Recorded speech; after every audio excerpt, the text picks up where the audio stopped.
"Come home with me." Those were the last words anyone expected to hear that night, especially spoken to a paralyzed, forgotten old woman slumped at a bus stop, rain soaking her thin shawl, while the city rushed past as if she didn't exist.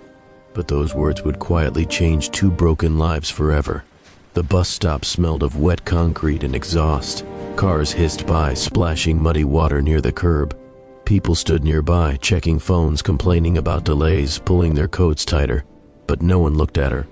The old woman sat in a rusted wheelchair, her head tilted slightly to one side, hands folded stiffly in her lap. Her legs hadn't moved in years. Her eyes, cloudy yet alert, followed every bus that came and left without stopping for her. She had been there since morning. No money, no ticket, no family waiting. Then a small voice broke the noise. "Papa, why is that grandma crying?" Daniel froze. He was a single father in his early 30s, worn down by night shifts and unpaid bills, holding the tiny hand of his 6-year-old daughter, Lily. They were on their way home after a long day, his daughter half asleep, her backpack slipping from her shoulder. Daniel followed Lily's gaze and saw what everyone else had chosen not to see. The old woman wasn't sobbing loudly, no drama, just silent tears rolling down her wrinkled cheeks, disappearing into the lines time had carved there. Daniel told himself all the things people tell themselves. "I'm tired. I have nothing extra. I don't even know her." He looked at the cracked screen of his phone. No missed calls, no messages, no safety net waiting at home either. Just a small apartment and a life balanced on the edge of exhaustion. But Lily tightened her grip on his hand. Did she miss her bus forever? She asked. That was the moment the story refused to let him walk away. Daniel approached slowly. "Ma'am," he said gently. "Are you okay?" The old woman looked up, startled, as if she'd forgotten what it felt like to be addressed.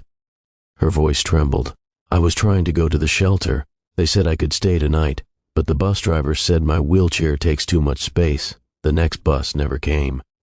Her eyes dropped. "It's fine. I'll wait." Daniel looked around. Night was falling fast. The cold was deepening. Waiting meant freezing.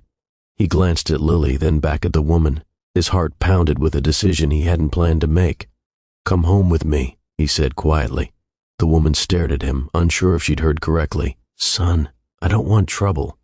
Daniel swallowed. "Neither do I. But I can't leave you here."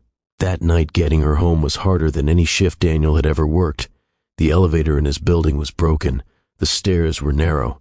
His arms shook as he carried her wheelchair step by step, while Lily held the door open, whispering encouragement, like it was the most normal thing in the world. Inside the apartment, it was small. One couch, one table, a kitchen with mismatched plates. Daniel apologized for everything. The space, the mess, the lack of options. The old woman smiled faintly. "My name is Eleanor," she said. "I haven't been in someone's home in 7 years." They gave her the couch. Lily brought her favorite blanket. Daniel heated soup from a can, embarrassed by how simple it was. Eleanor ate slowly, carefully, like someone relearning safety. Tears fell again, but this time they were different.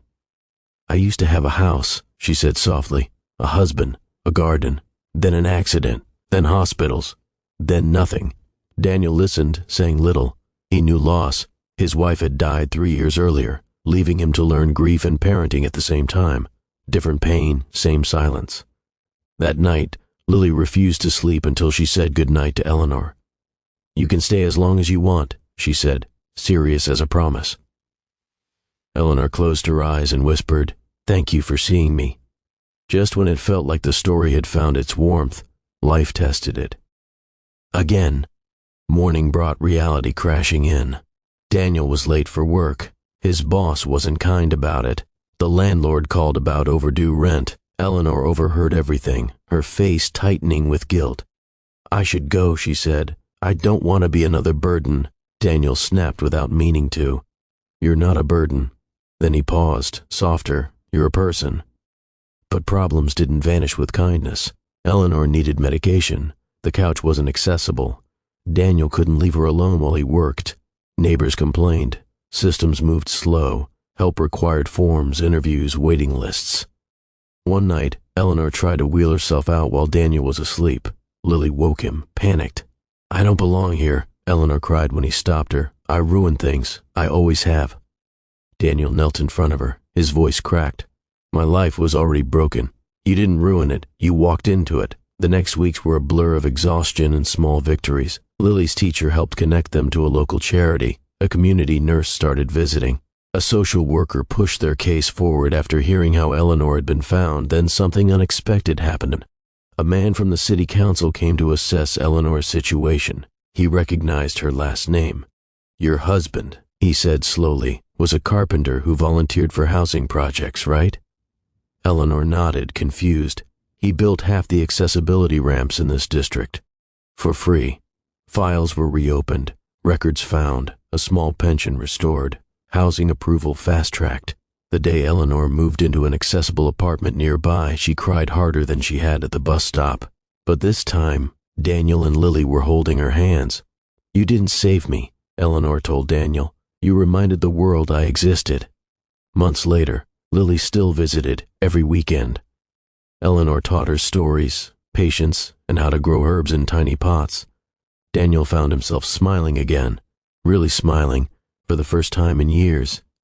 And sometimes, when Daniel passed that same bus stop after work, he slowed down. He looked carefully at every face, because he had learned something simple and dangerous and beautiful all at once.